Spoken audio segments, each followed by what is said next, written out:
The journey from Afghanistan to the U.S. southern border is long and treacherous. But for Afghan journalist Nizakat Parsa, the hope of a better life outweighed the risk and discomfort. Parsa and his family are among the latest arrivals to the border in California after a 3-month trek.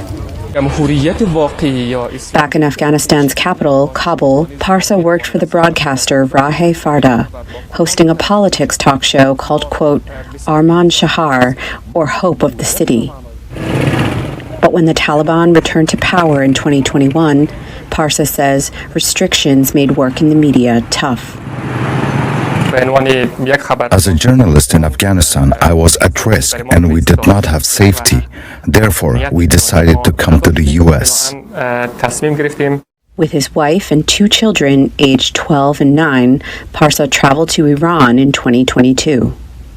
From there, the family applied to Brazil for a humanitarian visa, one of the few places globally that offers the visa to Afghans. Then came the final leg of their journey, a risky route that crosses 11 countries. We had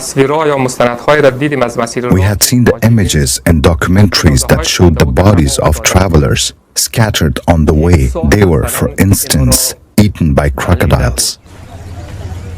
Their hope of a more secure future spurred them on, but Parsa says the journey by boat and foot seemed perilous. You had to walk through the forests on foot for at least 2 to 4 or 5 days with no food or water.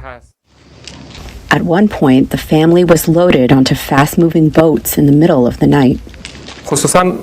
We did not have safety vests.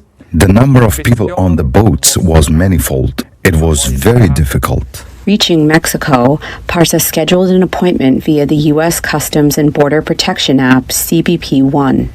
A month later, they were allowed into the U.S. Many Afghans seek refuge in the U.S. because of its diversity, better security, and educational opportunities, says immigration consultant Fahim Sediqi. You better know United States are sufficient on the values, democracy, respect of the human rights. Sediqi says the CBP-1 program helps Afghans like Parsa with resettlement. They have the benefits of the working authorizations.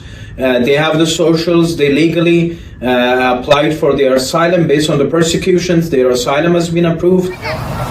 Now that the family are safely in the U.S., with the journey behind them, Parsa is ready for the next step, applying for asylum to ensure a secure future.